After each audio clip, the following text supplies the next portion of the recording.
Hi guys, welcome back to another vlog. ಇವತ್ತಿನ ದಿನ ನಾವು ನಮ್ಮ ಫ್ಯಾಮಿಲಿ ಜೊತೆ ಗೋವಾಗೆ ಹೊರಟಿದ್ದೀವಿ. ಎಸ್, ತಮ್ಮನೇಲಲ್ಲೇ ನೀವು ನೋಡಿರ್ತೀರ, ಗೊತ್ತಾಗಿರುತ್ತೆ. ಸೊ ಯಾರ್ಯಾರೆಲ್ಲ ಹೊಸದಾಗಿ ನನ್ನ ಚಾನಲ್ನ ನೋಡ್ತಾ ಇದ್ದೀರಾ, ಸಬ್ಸ್ಕ್ರೈಬ್ ಮಾಡ್ಕೊಳ್ಳೋದನ್ನು ಮರಿಬೇಡಿ, ಹಾಗೆ ಲೈಕ್ ಕಾಮೆಂಟ್ ಕೂಡ ಮಾಡಿ ಅಂತ ಹೇಳ್ತಾ ಬನ್ನಿ ಇವತ್ತಿನ ವಿಡಿಯೋನ ಸ್ಟಾರ್ಟ್ ಮಾಡೋಣ.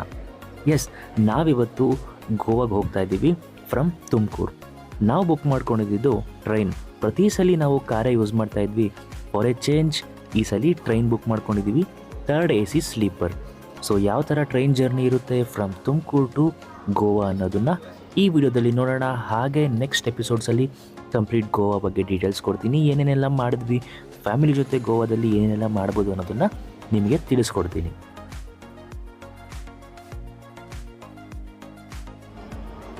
ನಾವು ಬುಕ್ ಮಾಡಿದ್ದು ವಾಸ್ಕೋ ಯಶವಂತಪುರ್ ಎಕ್ಸ್ಪ್ರೆಸ್.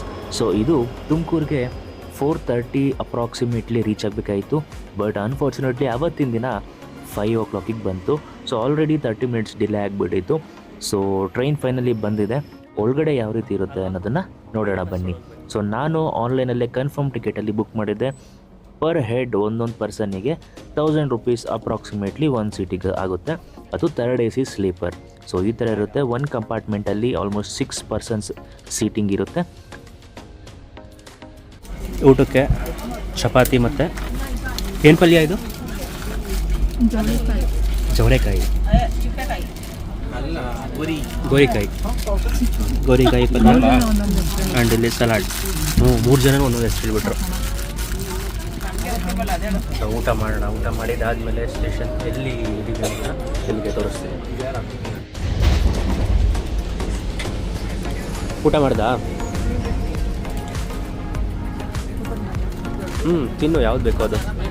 ಸೊ ಇಷ್ಟು ಐಟಮ್ಸ್ ತೊಗೊಂಡಿದ್ದೀವಿ. ಸೊ ಇಲ್ಲೇ ಬಂದಿತ್ತು ಟ್ರೈನಲ್ಲಿ.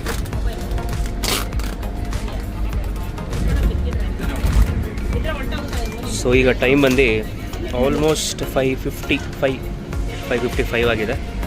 ಆ್ಯಂಡ್ ನಾವಿರೋದು ಯಾವುದೋ ಒಂದು ಸ್ಟೇಷನ್ ಪಾಸ್ ಆಗ್ತಿದೆ. ಯಾವುದು? ಕರಡಿ ಅಲ್ವಾ? ಕರಡಿ ಹತ್ರ ಪಾಸ್ ಆಗಿದೆ.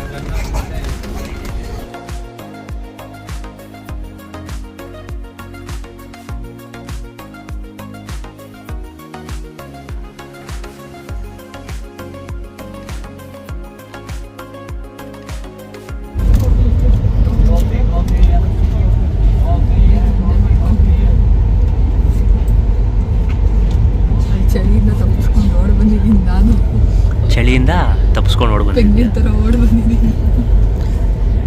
ಸೊ ಇದೊಂದು ಅದೊಂದು ಎರಡು ನಮ್ಮದೇ ಇದ್ದಿದ್ದು.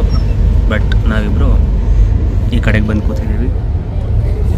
ಸೊ ನಾವಿವಾಗ ಟೈಮ್ ಬಂದು 8 o'clock ಆಗಿದೆ. ಆ್ಯಂಡ್ ನಾವು ನಿಯರ್ ಅಂದರೆ ದಾವಣಗೆರೆಗೆ ಹೋಗ್ತಾ ಇದ್ದೀವಿ. ಬೀರೂರು ಬಿಟ್ಟು ಮುಂದಕ್ಕೆ ನಾವು ಡೈರೆಕ್ಟ್ ಯಾವಾಗಲೂ ನಾವು ಶಿವಮೊಗ್ಗ ಹೋಗ್ತಿರ್ಬೇಕಾದ್ರೆ ಇಲ್ಲಿಂದ ಸ್ಟ್ರೈಟ್ ಹೋಗ್ತಾ ಇದ್ವಿ. ಈಗ ರೈಟ್ ತೊಗೊಂಡಿದ್ದೀವಿ. ಅಂದರೆ ದಾವಣಗೆರೆ ಹೋಗುತ್ತೆ, ದಾವಣಗೆರೆಯಿಂದ ಹುಬ್ಬಳ್ಳಿ ಧಾರವಾಡ. ಸೊ ಆ ರೂಟಲ್ಲಿ ಹೋಗ್ತಾ ಇದ್ದೀವಿ. ಅವರು ಮಾತಾಡ್ತಾರೆ, ಅವಕಾಶ ಕೊಡು. ಅದೇ ನಾನು ಹೇಳಿದ್ನಲ್ಲ, ಹಂಗೆ ಕುಡಿ, ಹಂಗಲ್ಲ.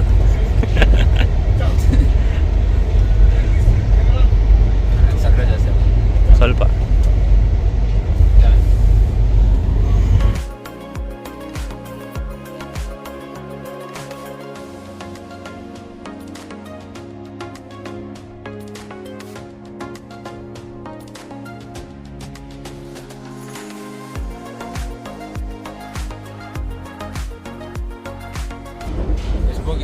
ಎಷ್ಟು ಸೀಟ್ಸ್ ಇದೆ?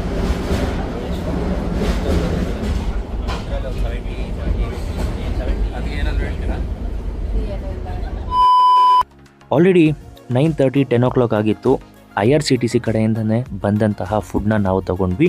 ಎಗ್ ಬಿರಿಯಾನಿ ತೊಗೊಂಡಿದ್ವಿ, ಅದ್ರ ಜೊತೆಗೆ ಪನ್ನೀರ್ ಬಿರಿಯಾನಿ ಆ್ಯಂಡ್ ಒಂದು ಚಪಾತಿ ಮೀಲ್ಸ್ ತೊಗೊಂಡಿದ್ವಿ. ಚಪಾತಿ ಮೀಲ್ಸ್ ಅಂದರೆ 2 ಚಪಾತಿ ಕೊಡ್ತಾರೆ ಆ್ಯಂಡ್ ಅದ್ರ ಜೊತೆಗೆ ಒಂದು ಗ್ರೇವಿ ಕೊಡ್ತಾರೆ. ನಾವು ನಾನ್ ವೆಜ್ ತೊಗೊಂಡಿದ್ದ ಕಾರಣ ಚಿಕನ್ ಗ್ರೇವಿ ಕೊಟ್ಟಿದ್ರು. ಓಕೆ ಅಂತಲೇ ಹೇಳ್ಬೋದು, but not up to the mark.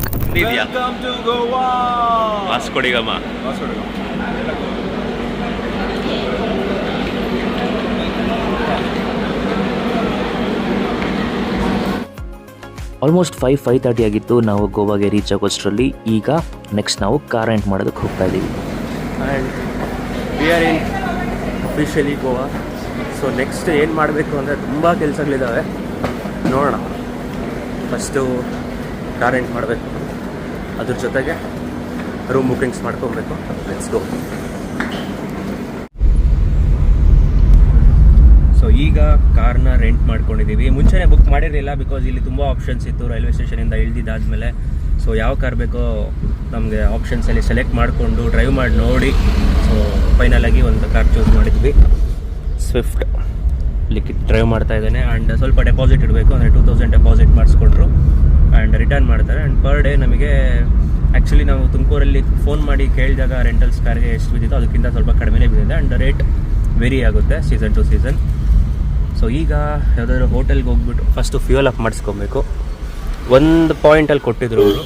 So first fuel up ಮಾಡಿಸ್ಕೊಂಡು ನೆಕ್ಸ್ಟ್ ಎಲ್ಲಾದರೂ ಹೋಟೆಲ್ಗೆ ಹೋಗಿ ಕಾಫಿ ಟೀ ಕುಡಿತಾ ರೂಮ್ಸ್ ಕೂಡ ಹಾಗೆ ಸರ್ಚ್ ಮಾಡಿ ನೋಡಿಕೊಂಡು ಆಮೇಲೆ ಬುಕಿಂಗ್ಸ್ ಮಾಡೋಣ ಬನ್ನಿ.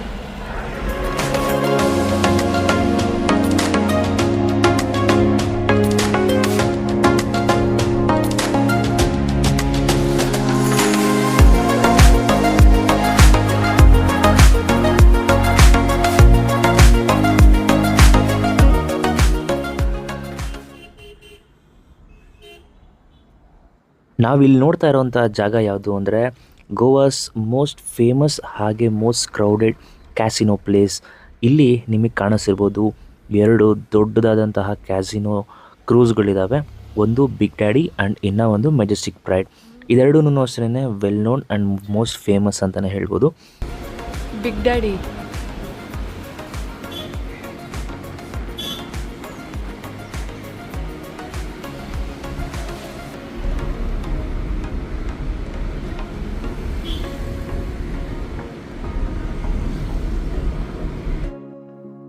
ಇನ್ನು ನಾವು ಸ್ಟೇ ಆಗಿದ್ದಂತಹ ರೆಸಾರ್ಟ್ ಬಗ್ಗೆ ಹೇಳಬೇಕು ಅಂದರೆ Serenity by the beach resort, Candolim ಗೋವಾದಲ್ಲಿ ಸ್ಟೇ ಆಗಿದ್ದು. ಕ್ರೇಜಿಯಾಗಿತ್ತು ರೆಸಾರ್ಟ್, ಯಾಕೆಂದರೆ ಜಸ್ಟ್ 2 minutes ವಾಕ್ ಕ್ಯಾಂಡೋಲಿಮ್ ಬೀಚಿಂದ. And it was a nice and pleasant stay. And ತುಂಬ ಆ್ಯಂಬಿಯನ್ಸ್ ಕೂಡ ಸಕ್ಕದಾಗಿತ್ತು. ಆ್ಯಂಡ್ ಆಲ್ಮೋಸ್ಟ್ ಫಾರಿನರ್ಸ್ ಎಲ್ಲರೂ ಇದ್ದರು. ಆ್ಯಂಡ್ ನಮಗೆ ಫ್ಯಾಮಿಲಿ ಪರ್ಪಸ್ ಆಗಿದ್ದರಿಂದ ಸ್ವಲ್ಪ ಚೆನ್ನಾಗಿರೋದನ್ನು ನೋಡಿಕೊಂಡು ಸೆಲೆಕ್ಟ್ ಮಾಡಿ ಇದೊಂದು ಸ್ಟೇನ ಬುಕ್ ಮಾಡ್ಕೊಂಡಿದ್ವಿ.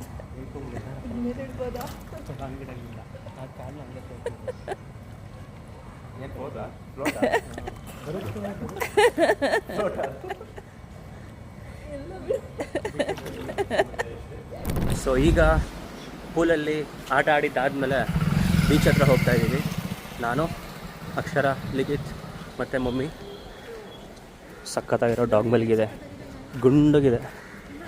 ಹಾಂ, ಅದನ್ನೇ ಹೇಳ್ತಾ ಇದೆ, ಗುಂಡಗಿದೆ ಅಂತ. ಸೊ ಪೂಲಲ್ಲಿ ಆಟ ಆಡಿದ್ದು ಮಾತ್ರ ಸಕ್ಕತ್ತಾಗಿತ್ತು. ಆ್ಯಂಡ್ ಬೈ ದ ವೇ ನಮ್ಮ ಕಾರ್ ಕೂಡ ಪಾರ್ಕ್ ಮಾಡಿರೋದು ಬೀಚ್ ಪಕ್ಕದಲ್ಲೇ, ಕ್ಯಾಂಡೋಲಿಮ್ ಬೀಚ್ ಪಕ್ಕದಲ್ಲೇ. ಆ್ಯಂಡ್ ಯಾವ ಬೀಚ್ ಹೋಗ್ತಾ ಇದೀವಿ ಅಂದರೆ Candolim, because just walkable distance, hardly 2 minutes ತೊಗೊಳುತ್ತೆ ಅಷ್ಟೇ ನಾನು ಅಲ್ಲಿಗೂ ನಡ್ಕೊಂಡು ಹೋಗೋದಕ್ಕೆ. ಸೊ ಆ ಒಂದು ಬೀಚ್ ಹತ್ರ ಹೋಗ್ತಾ ಇದ್ದೀವಿ, ಕ್ಯಾಂಡೋಲಿಮ್. ಹೋಗೋಣ. ಇವಳು ನೋಡಿ ಸ್ವಿಮ್ಮಿಂಗ್ ಎಲ್ಲ ಕಲ್ತ್ಬಿಟ್ಲು, ಒಂದೇ ದಿನದಲ್ಲೇ ಸ್ವಿಮ್ಮಿಂಗ್ ಕಲ್ತ್ಬಿಟ್ಲು ನಮ್ಮ ಅಕ್ಷರ. ಸಿಕ್ಕಾಪಟ್ಟೆ ಬಿಸ್ತಿದೆ. ಸೊ ಬೀಚ್ ಹತ್ರ ಹೋದ್ಮೇಲೆ ನಿಮಗೆ ಸಿಗ್ತೀನಿ.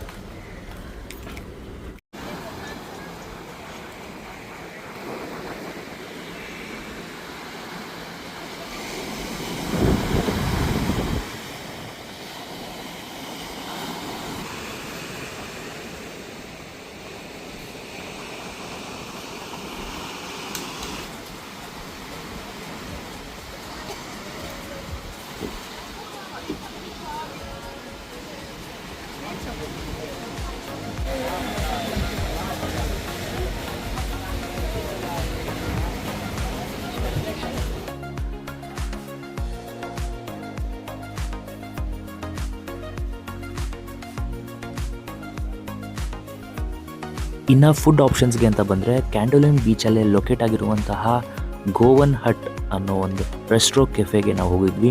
ಇಲ್ಲಿ ಬರ್ಗರ್ಸ್ ತೊಗೊಂಡಿದ್ವಿ, ಸ್ಯಾಂಡ್ವಿಚಸ್ ತೊಗೊಂಡಿದ್ವಿ, ಹಾಗೆ 1-2 ಕೂಲ್ ಡ್ರಿಂಕ್ಸ್ ತೊಗೊಂಡು ನಮ್ಮ ಲಂಚ್ನ ಮುಗಿಸ್ಕೊಂಡ್ವಿ. ಆ್ಯಂಡ್ ಬೀಚ್ನಲ್ಲಿ ಎಂಜಾಯ್ ಮಾಡೋದಕ್ಕೆ ಹೋದ್ವಿ. ಅದರ ಜೊತೆಗೆ ಆ್ಯಂಬಿಯನ್ಸ್ ಕೂಡ ತುಂಬ ಚೆನ್ನಾಗಿತ್ತು ಈ ಒಂದು ರೆಸ್ಟ್ರೋ ಕೆಫೆದು. ಆ್ಯಂಡ್ ಇಲ್ಲಿ ಪೂಲ್ ಟೇಬಲ್ ಕೂಡ ಇದ್ದಿದ್ದರಿಂದ ಪೂಲ್ ಟೇಬಲ್ ಆಡಿಕೊಂಡು ಒಂದು ಸ್ವಲ್ಪ ಹೊತ್ತು ಟೈಮ್ ಸ್ಪೆಂಡ್ ಮಾಡಿ ಆಮೇಲೆ ಬೀಚ್ಗೆ ನಾವು ಎಂಟ್ರಿ ಕೊಟ್ವಿ.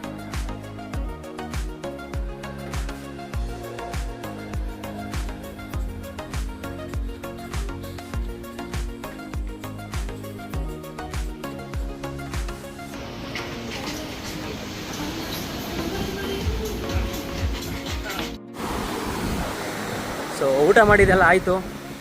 ಈಗ ಬೀಚ್ ಹತ್ರ ಹೋಗ್ತಾ ಇದ್ದೀವಿ, ನಾನು ಮತ್ತು ಅಕ್ಷರ. ಆವಾಗಲೇ ಪೂಲಲ್ಲಿ ಆಡಿದ್ವಿ, ಈಗ ಅಲ್ಲಿ ನೋಡೋಣ ಎಲ್ಲಿವರೆಗೂ ಬರುತ್ತೆ ಅಂತ.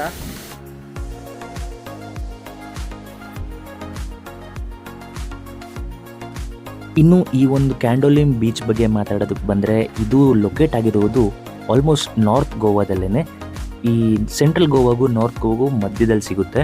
ಆ್ಯಂಡ್ ಇಲ್ಲಿ ತುಂಬಾ ಇಂಡಿಯನ್ಸು ಸಿಗ್ತಾರೆ, ಹಾಗೆ ಫಾರಿನರ್ಸ್ ಕೂಡ ಸಿಗ್ತಾರೆ. ಆ್ಯಂಡ್ ಮೇಯ್ನ್ಲಿ ಸಖತ್ ಪೀಸ್ಫುಲ್ ಬೀಚ್ ಅಂತಲೇ ಹೇಳ್ಬೋದು. ಆ್ಯಂಡ್ ಮೋರ್ ಓವರ್ ನಿಮಗೆ ಫುಡ್ ಐಟಮ್ಸ್ ಆಗಿರಲಿ ಆ್ಯಂಡ್ ಬೇರೆ ಬೇರೆ ಪ್ಲೇಸಸ್ನ ವಿಸಿಟ್ ಮಾಡೋದಕ್ಕೆ ಲೊಕೇಶನ್ಸ್ ಆಗಿರಲಿ, for example Aguada fort and dolphin rides, ಇದೆಲ್ಲನೂ ತುಂಬ ನಿಯರ್ ಈ ಒಂದು ಕ್ಯಾಂಡೋಲಿಮ್ ಬೀಚಿಂದ. ಸೊ ನಾವು ಅಷ್ಟೇ ಲಂಚ್ ಮಾಡಿಕೊಂಡು ಬೀಚಲ್ಲಿ ಸ್ವಲ್ಪ ಹೊತ್ತು ಆಟ ಆಡಿಕೊಂಡು ನಮ್ಮ ನೆಕ್ಸ್ಟ್ ಡೆಸ್ಟಿನೇಷನ್ಸ್ ಕಡೆಗೆ ಹೊರಟ್ವಿ. ಸಂಜೆವರೆಗೂ ಬೀಚಲ್ಲೇ ಆಟ ಆಡಿಕೊಂಡು ನಾವು ನೆಕ್ಸ್ಟ್ ನಮ್ಮ ಡೆಸ್ಟಿನೇಷನ್ ಕಡೆ ಹೊರಟಿದ್ವಿ. ನಾವು ನೆಕ್ಸ್ಟ್ ಎಲ್ಲಿಗೆ ಹೋಗ್ತಿದ್ದೀವಿ ಅಂದರೆ ಟೀಟೋಸ್ lane, near Baga beach locate ಆಗಿರುವಂತಹ ಟೀಟೋಸ್ ಲೇನ್ ಕಡೆಗೆ ಹೊರಟ್ವಿ. ಆ್ಯಂಡ್ ಡಿನ್ನರ್ಗೆ ಅಂತ ಜಸ್ಟ್ ಚಿಕನ್ ಬಿರಿಯಾನಿ ತೊಗೊಂಡಿದ್ವಿ. ಇನ್ನು ಗೋವಾಗೆ ಬಂದಮೇಲೆ ನೈಟ್ ಲೈಫ್ನ ಎಕ್ಸ್ಪೀರಿಯನ್ಸ್ ಮಾಡ್ದಿರ ಹೋದರೆ ಅದು ಟ್ರಿಪ್ಪೇ ಅನ್ಸೋದಿಲ್ಲ. ಸೊ ನಾವು ಇವಾಗ ಬಂದಿರೋದು ಟೀಟೋಸ್ ಲೈನಿಗೆ. ಸೊ ನೀವು ಆ ಕಡೆ ಈ ಕಡೆ ನೋಡ್ಬೋದು, ಕಂಪ್ಲೀಟ್ಲಿ ಕಲರ್ಫುಲ್ ಲೈಟ್ಸ್ ಹಾಗೆ ಕಂಪ್ಲೀಟ್ಲಿ ಕಲರ್ಫುಲ್ ಪೀಪಲ್ ಜೊತೆಗೆ ಫುಲ್ ತುಂಬಿದೆ ಅಂತಲೇ ಹೇಳ್ಬೋದು. ಆ ಕಡೆ ಈ ಕಡೆ ಡಿಫ್ರೆಂಟ್ ರೆಸ್ಟೋ ಕೆಫೆಸ್ ಆಗಿರಲಿ, ಬಾರ್ಸ್ ಆಗಿರಲಿ, ಕ್ಲಬ್ಸ್ ಆಗಿರಲಿ, ಕಂಪ್ಲೀಟ್ಲಿ ಫುಲ್ ಕೇಯೋಸ್ ಅಂತಲೇ ಹೇಳ್ಬೋದು. ಆ್ಯಂಡ್ ಟೈಮ್ ಕೂಡ ಅಷ್ಟೇ 10 o'clock ಆದಮೇಲೆ, ನೈಟ್ 10 o'clock ಆದಮೇಲೆ ಗೋವಾ ಎದ್ದೇಳೋದು ಆ್ಯಕ್ಚುಲಿ. ಸೊ ನೋಡ್ತಿರಬಹುದು, ಫುಲ್ ಕಲರ್ಫುಲ್ ಲೈಟ್ಸಿಂದ ಕವರ್ ಆಗಿರುತ್ತೆ ಈ ಒಂದು ಟೀಟೋಸ್ ಲೇನ್. ಆ್ಯಂಡ್ ಶಾಪಿಂಗ್ ಐಟಮ್ಸ್ಗೆ ಆ್ಯಂಡ್ ಶಾಪಿಂಗ್ ಎಂಥ್ಯೂಸಿಯಸ್ಟ್ಗಂತೂ ಸ್ವರ್ಗ ಅಂತಲೇ ಹೇಳ್ಬೋದು. ಡಿಫ್ರೆಂಟ್ ಕ್ಲೋತಿಂಗ್ಸ್ ಪ್ರಾಡಕ್ಟ್ಸ್ ಆಗಿರ್ಬೋದು, ಫುಟ್ವೇರ್ಸ್ ಆಗಿರ್ಬೋದು, ಎಷ್ಟೊಂದು ಐಟಮ್ಸ್ ಸಿಗುತ್ತೆ. ನಿಮ್ಗೇನು ಬೇಕೋ ಅದನ್ನು ನೀವು ತೊಗೊಬೋದು ಆ್ಯಂಡ್ ಬೀಚ್ ಹತ್ರ ಎಂಜಾಯ್ ಮಾಡೋದಕ್ಕೆ ಹೋಗ್ಬೋದು. ಹಾಗೆ ಬೀಚ್ ಪಕ್ಕದಲ್ಲೇ ನಿಮಗೆ ಡಿಫ್ರೆಂಟ್ ರೆಸ್ಟೋ ಕೆಫೆಸ್ ಸಿಗುತ್ತೆ, ರೆಸ್ಟೋರೆಂಟ್ಸ್ ಇರುತ್ತೆ, ಡಿಫ್ರೆಂಟ್ ಶಾಪ್ಸ್ ಕೂಡ ಅಲ್ಲಿ ಸಿಗುತ್ತೆ.